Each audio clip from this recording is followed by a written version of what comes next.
Welcome to the USTA National Campus, day 2 of the HBCU National Tennis Championships. 12 matches will go on shortly at 9 a.m., and we will concentrate on 4 courts specifically. Yesterday was highlighted with doubles play, and today it is the pathway to the championships tomorrow. Our program this morning will be a conversation about this event and many of the people who make it happen. I'm really excited to have a young lady that I've known and watched coach, and that is Nikki Goldthreet from FAMU, the Rattlers. 14 years at FAMU, you played there, and then 2.5 years on the tour. Nikki, I want to welcome you to this HBCU event and the broadcast that's going on Facebook Live and also on Facebook, YouTube. Thank you. Glad to be here. Well, Nikki, tell me a little bit of the history. I know Dr. Carl Goodman was one of the people from FAMU that was instrumental in making this happen. Give our viewing audience a little bit of the perspective of the historical significance of this event. It's basically bringing all the HBCUs around the country here to Orlando to get to see different programs, different talent levels here at the Orlando's campus. And we have done this for years, over 20 years, and it's been a tournament that has been continuously growing and getting better each year. Well, I know that you participated in this event, and I know you won it back in, I think, 2008, was it? 208. From that standpoint there, to the teams that come here, what is the significance for those teams to be here not only at the national campus, but having played in Atlanta? Definitely. Each year that they get to come to see come to the tournament, they get to see the diversity that's within these programs and get to see the talent levels and get to see the different conferences and who they're going to be seeing in the spring and the talent level that they will be playing against in the spring. Well, I know that the USTA is really excited about hosting this event from that standpoint. Give me sort of a little update on how are the Rattlers doing, and I know Xavier's here and they've been a presence. I'm disappointed to see my friends from Tuskegee aren't here this year, but who is sort of dominating right now to date? Right now, at least on the women's side, is Alabama and A&M. They came pretty strong this year, good recruiting group. I personally have in the FAMU women's side 2 ladies in the A draw and the B draw still in the main draw, and then on the men have 2 guys that's in the main draw as well. How about on the men's side? Who's been dominating? I know we're going to have my good friend from Alan Green there from Xavier, and we'll have him talk a little bit more about the men. Now, people can have a chance to watch these matches on Facebook Live or on USTA Facebook Live or USTA YouTube. Although we're showing some of the men's matches at 9, there are a couple of women's matches we may also get on, and then you can also watch that live stream at 10 a.m. to see women's matches, because we don't want it anyway. Oh, definitely don't. We want to have both men and women there from that standpoint there. Okay. Right now, we have Bethune that's leading and Xavier right behind him, and you'll get to speak with him soon. On the men's side of the competition with the points and rankings, Bethune right now is at 10 and Xavier is at 8, leading into the second day. So that's going to be a great matchup going into the final days. For the women, again, like I said, Alabama A&M has been doing well, and we're looking forward to getting out there and playing each and every day and getting better. So when you look at conferences relative to HBCUs, sort of give our viewing audience, what are the top conferences or the conferences that HBCUs compete in? We have the MEAC, the SWAC, the CIAA, and we have the different divisions that come in and play. Each HBCUs that come in and play is very tough. It's gotten better each and every year. And so it's good to see the different conferences that come in and see what the talent level is going to be when you get into the spring, because we're definitely going to see them in the springtime, and we look forward to getting prepared for that. Well, I know that representation in tennis at the HBCUs, as you said, is very, very good. Competition is fierce. Great tradition at FAMU, Xavier, Bethune-Cookman. And Nikki, I want to thank you. I know you get out there and get those Rattlers ready Oh, absolutely. to strike somebody. Strike again. Strike.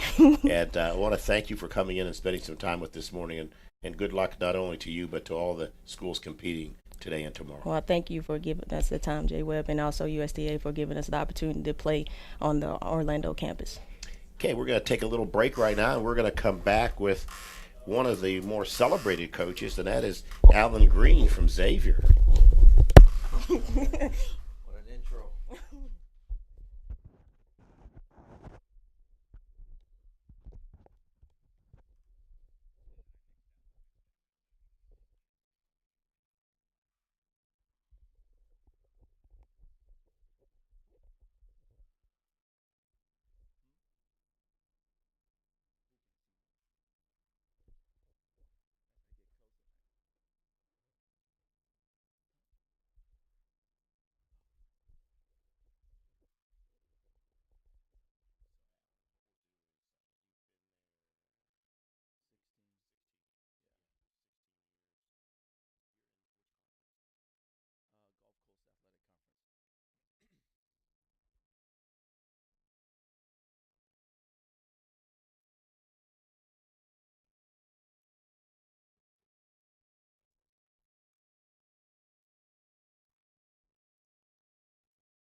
Welcome back to the HBCU National Tennis Championships here at the USTA National Campus in beautiful Lake Nona, Orlando, Florida. Sort of a theme here. We have the coach from Xavier, Alan Green. I know we had Nikki Goldthreet came on, and she had played at FAMU. Mm-hmm. And in my conversation with you, Alan, 16 years at Xavier, but you also played at Xavier. Yes. And so a great tradition there. Tell me, how do you see this event and its effect on not only your program but all the other HBCU programs? I think this is a great event because it finally gives all the HBCUs some exposure that we normally don't get. I mean, we don't get that kind of exposure during the spring season with our teams. So this is great, even though it's in the fall and we don't have it's not a dual match per se, which is the main thing that we're doing as coaches. But it's great to have a team atmosphere here, accumulating points and trying to win a team championship. And you know, everyone's goal is to be the top HBCU in the country, and that's what this tournament is all about. Well, I know you have some players who have made an impact on this event over the years. I know you've won it a few years. Mm-hmm. And so how are the Xavier men standing up and so far? Well, so far we're in second place on the men and the women's side. Historically in this tournament, you know, we're the only school that's an NAIA school. We're not Division I, we're not Division II. So we've been looked at, so to speak, as the little brothers and sisters in the nation around here. And then 2013 was kind of our breakthrough year where our men kind of stunned the field and just won the tournament.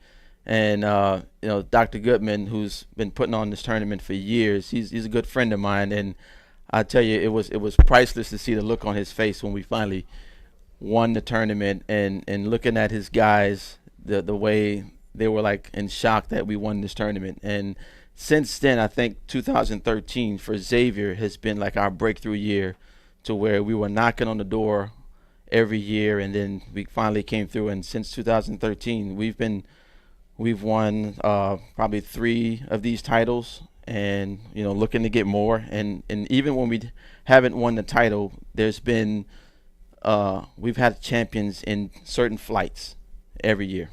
Well, it's interesting that you talk about the NAIA because if people know their history, historically black colleges were the impetus for the NAIA for many, many years. And that tournament was played in Kansas City, Hmm. not only mainly for basketball, but yeah, that's the NAIA has had a great significance relative to the African American community and African American sports.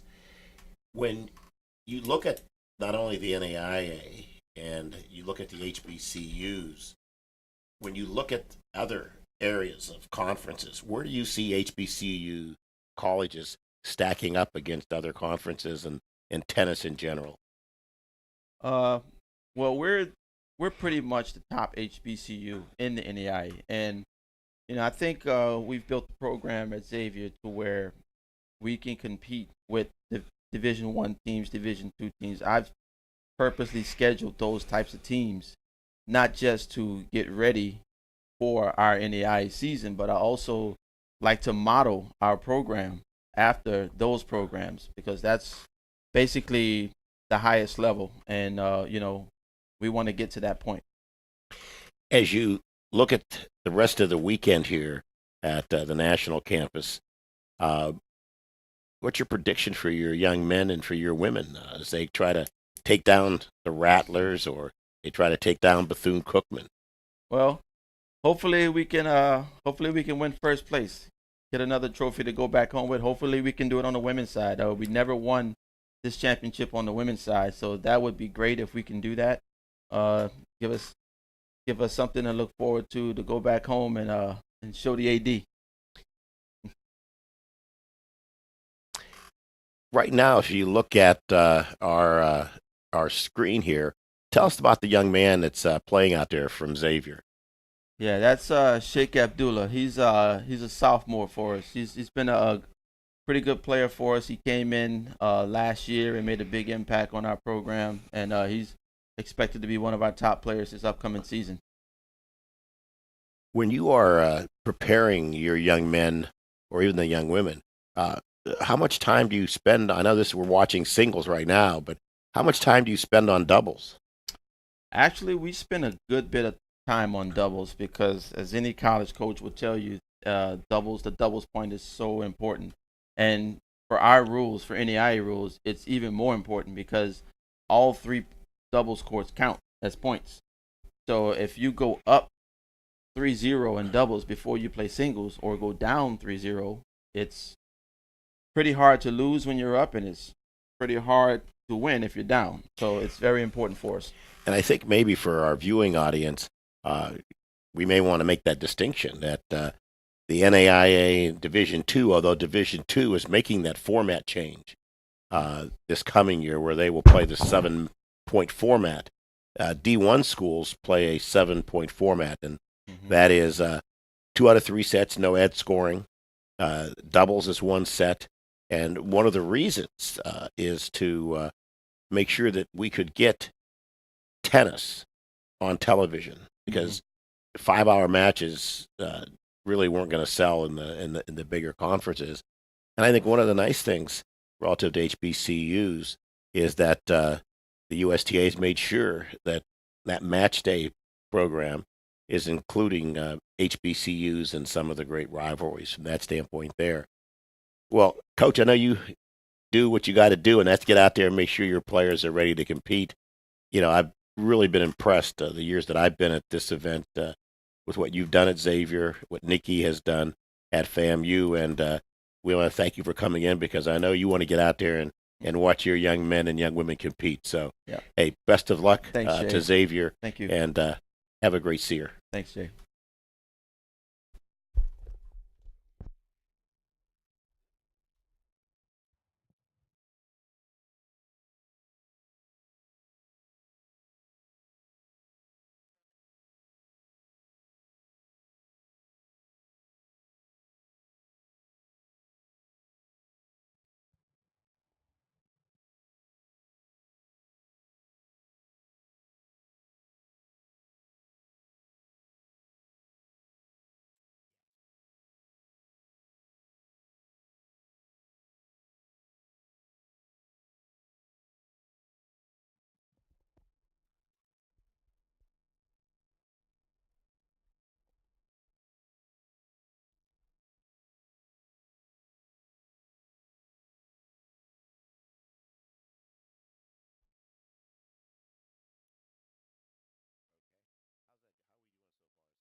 Well, here we are back at the HBCU National Tennis Championships at the USTA National Campus.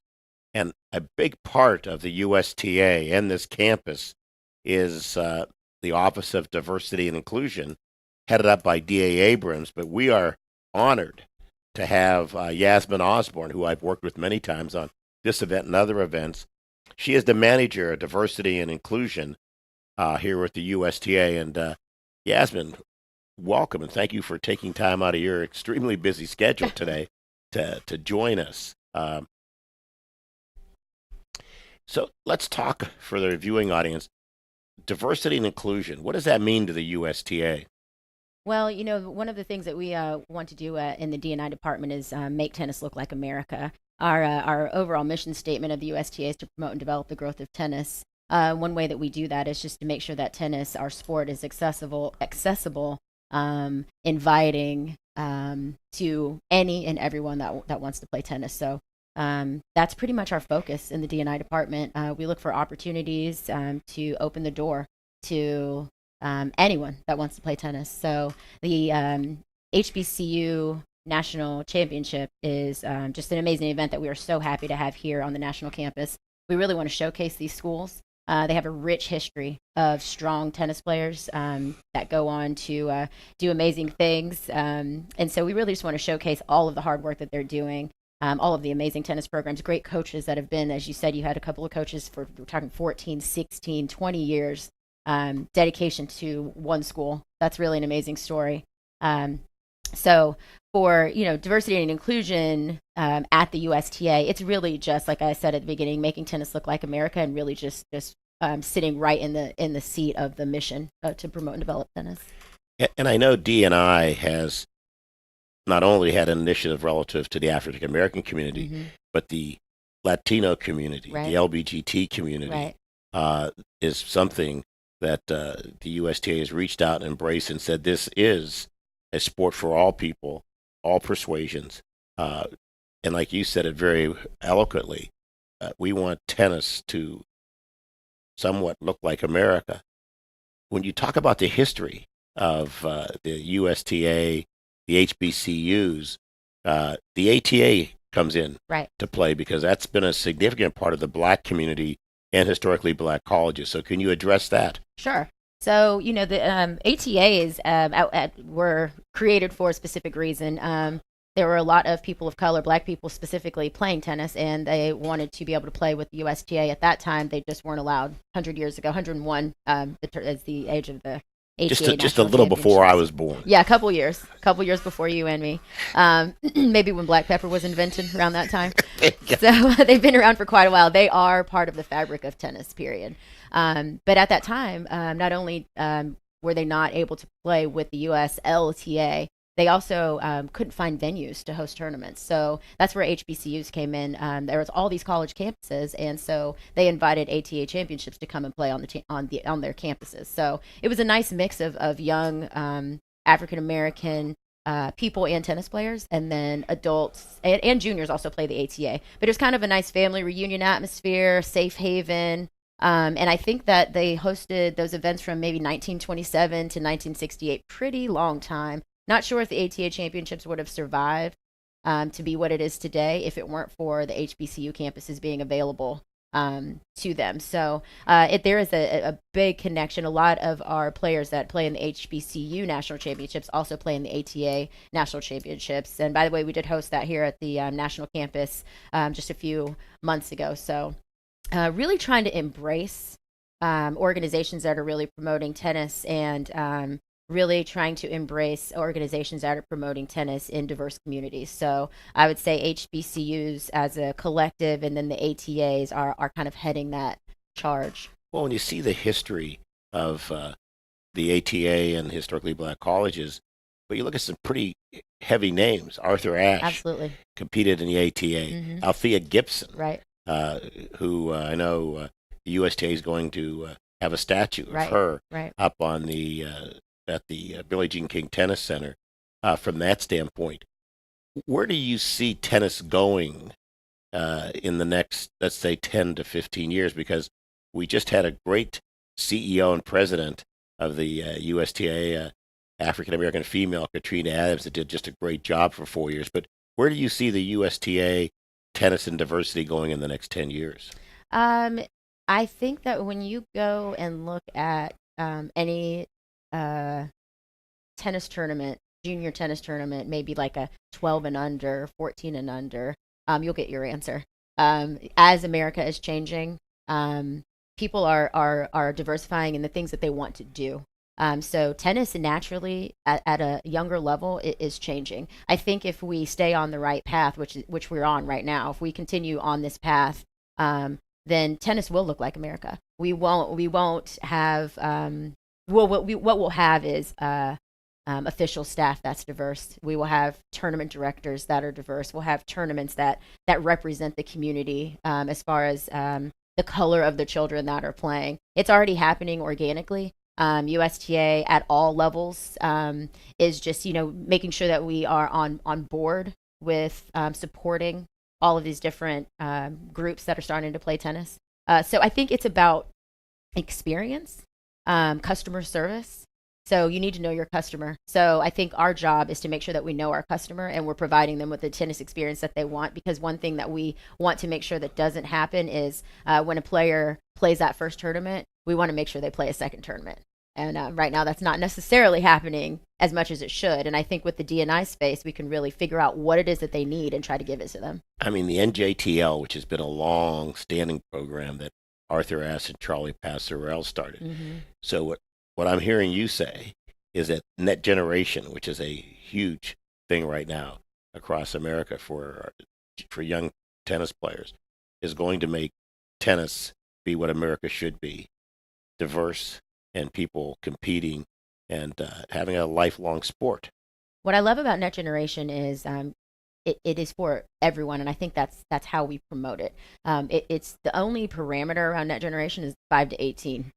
So we want kids to be able to utilize this platform that we have to find tennis programs. Obviously, when you say kids, their parents are going to come on Net Generation too and find a place for the kids to play. But Net Generation is for everyone. If you look at our ads, if you look at the conversation, there's no you will see yourself in the game, and that's exactly what we're trying to do. So the Craig Morris and team have been amazing at really working with the D&I department. And what I love particularly about Craig and his teams, they're not afraid to ask questions. They're not afraid to tell you what they don't know or what they don't think they know. A lot of times they're on the money. But I just love the conversation and kind of the open dialogue about where we're going, if we're going in the right direction, really asking the audience what they need and then giving that to the audience. And I think if we can stick to that, then we'll be giving the people what they need.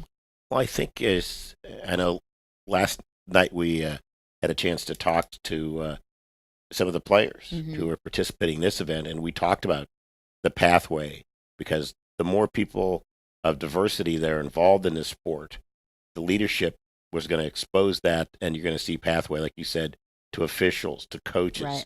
to USTA members. Yasmin, I know you got a lot of stuff to do. Just great information for our viewing audience out there. Yasmin Osborne, manager diversity and inclusion, who you always make DA look very good. But I want to thank you for coming on. And let me say he does send his his apologies. He's on a plane, so he would be here if he could. But Well, DA was a great player and does a great stuff for the Absolutely, USTA and yep. D&I. And we're going to take a little break, and we'll come back and watch and listen to people talk about the HBCU event here at the wonderful USTA National Campus, Lake Nona, Orlando, Florida.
Here we are back at the national campus here at the USTA Center at Lake Nona with the HBCU National Tennis Championships. And I'll tell you, here we are on Facebook Live and YouTube USTA. And shout out and thank you to Ane Beje watching on Facebook. She played at Fort Valley State University. So feel free to hit us back and give us some shout outs. And we appreciate you watching, because this is really a significant event with the HBCUs. Almost 18 years of competition on college campuses and in Atlanta, but home here at the USTA National Center. And we are really pleased to have a young man that I've seen play, and that is his name is Courage Onkumbon. And I know you played at FAMU. What years did you play there, Courage? I came in as a freshman in fall of 2013, and I graduated spring 2017. And I do believe that you made Goodman look like a good coach. What year did you win this event? I won this event in 2015, 2016, and 2017. So you basically this was like you owned this tournament then, didn't you? I did. You basically owned it. I loved it. I mean, when people saw you coming, they just said, like, were people getting hamstring pulls and defaulting and pulling out of matches? When they saw the name, they wanted to know who they're going to play. That's an interesting name. I got that a lot.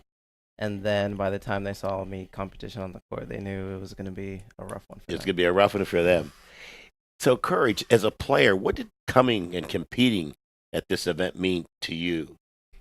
So when I came as a freshman, I didn't really know like the whole history behind the HBCU and just the colleges and institutions that are part of that. So when I had first played this HBCU tournament and seeing all these institutions that are part of the this HBCU tradition and culture, it was an interesting aspect for me. Just because growing up as a junior, there were so many different players around the world that I saw, and just being able to compete at this tournament for 4 years and being able to see the different players as I was going through year after year and the different levels of competition, it was just a really amazing experience to go out there, to have all these different players, the different schools, the flights. And, we're here for competition, we're here to win. But then because of that culture, I believe even while at this tournament, you still see players from different schools chatting with each other, talking with each other as if they're friends. Well, you're the tournament director, and let's go out to Court 5, where we've got Luis Espinosa and Christian Bigot. Espinosa from FAMU and Christian Bigot from Alabama A&M. Mm-hmm. What are we going to see in this match? I know you know these players. So, yes, I know Luis because his older brother actually played at FAMU. I played doubles with his older brother. Did you carry him all those years? No, we're pretty even competition. Good. So he's a very good player. He's actually the number one player in Panama. So he's a good player. His brother here came in as a junior. He's going to his senior year now, and I'd say that this match is probably fairly well even. And I think for Luis, when he can get that serve going, it's almost unreturnable sometimes, and that's one of his strong points when he can get that first serve going. For Bigot, I think that he's going to have to get a lot of balls in play, and when he does, that's going to test the consistency of Espinosa. And the more balls you get in play, that might frustrate Espinosa a little bit, but when he can get on top of the ball, get that first strike tennis going, he's a very hard player to beat. So, big server, which is always a battle against those, because we big servers, we don't like those grinders. They're like little gnats, They're always just biting at you. Every ball is coming. Every ball. Because I don't know about you, but I had a theory of one serve and no more than 2 volleys, and then let's get on with the next point. Yeah. Well, let's go over to court number 6, where we have Sheikh Abdullah from Xavier. We had him on a little bit, and he's playing Amit Baran from North Carolina Central. Yeah, so these players here, I have not seen them in the past, so I believe they're new. But these are the consolation matches, and I think, trying to come back after a loss sometimes is tough. So it's always about regrouping because, in the big stages, once you lose, you're out. So for this tournament to be able to have players guaranteed at least 2 matches, that way you try to get in the best competition that you can. It's always a good thing. And I think for these players, come back, bounce back, another new day, another new match, new opponent. It's basically you're starting clean again. See, and I think that, especially in the fall, for our viewing audience, collegiate tennis is basically a team sport in the spring. Exactly. That's when the conference tournament is, the NCAA. The fall is when you are really trying to sort of figure out your lineup from a coaching perspective. Mm-hmm. And then players, especially new players, see, they don't understand, do they, those freshmen, that you may have been the big dog in your conference or high school, but the number 6 players are I'm playing against the number 6 guy. Those are the guys that know if they don't wear people down, their spectators going to get guys like you water, aren't they? Mm-hmm. So it's really a awakening in the fall when you play something like this. Or I know next week you'll be FAMU will be back here for the Bedford Cup, which Absolutely. is a championship of Florida. Yeah. From that standpoint, let's go over to court number 4, where we have the women's open singles, and see how those young ladies are doing.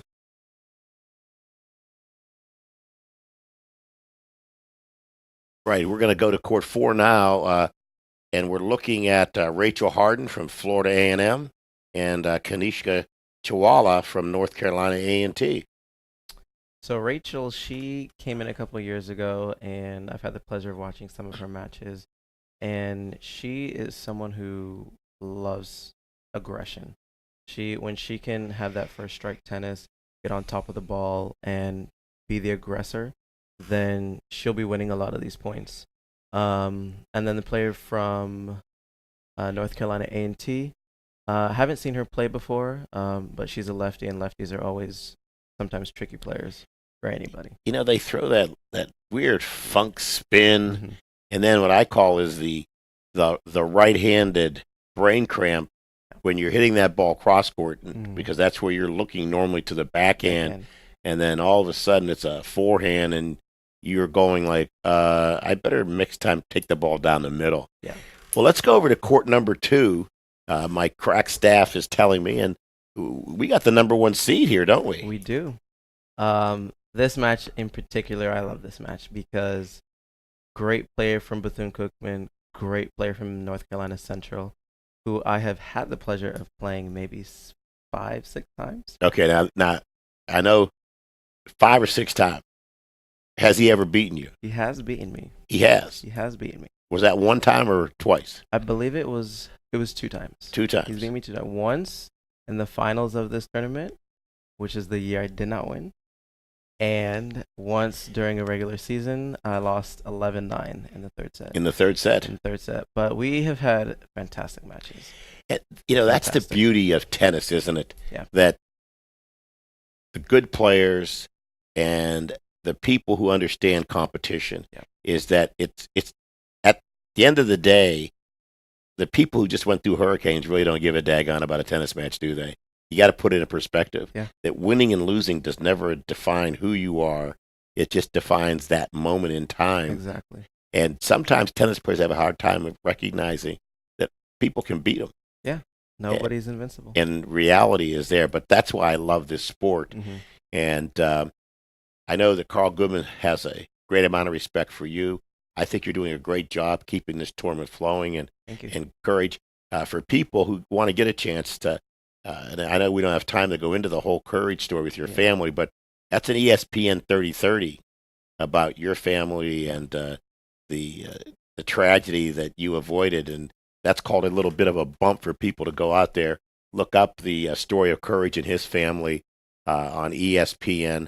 I want to thank you for coming in today. Thank you doing very a much. great job running this event, and I'm going to get out here after we get done, and Nick tells me I'm done with my job to watch a little bit of the HBCU event. But good luck to you, and Thank you good very luck to much. this event. Thank you. Appreciate it. Well, all I can say is, as a person who's been around tennis for about 50 plus years, to have the opportunity to come here to the USTA National Tennis Center, see this HBCU event brought to this glorious, glorious facility, seeing these young men and women from a diverse number of countries and the schools here who represent some of the greatest history of education in the HBCUs. And the fact that we're having this on Facebook Live for the USTA and also YouTube, people can watch this later on after this event is over. But my thanks to the USTA, to the HBCU schools for being here, and also to the USTA for streaming this live. Make sure you watch this after the event is over, and you can go to the streaming event. And once again, thank you. This is J. Webb Horton signing off from the HBCU National Tennis Championships, USTA National Tennis Center, Lake Nona, Orlando, Florida.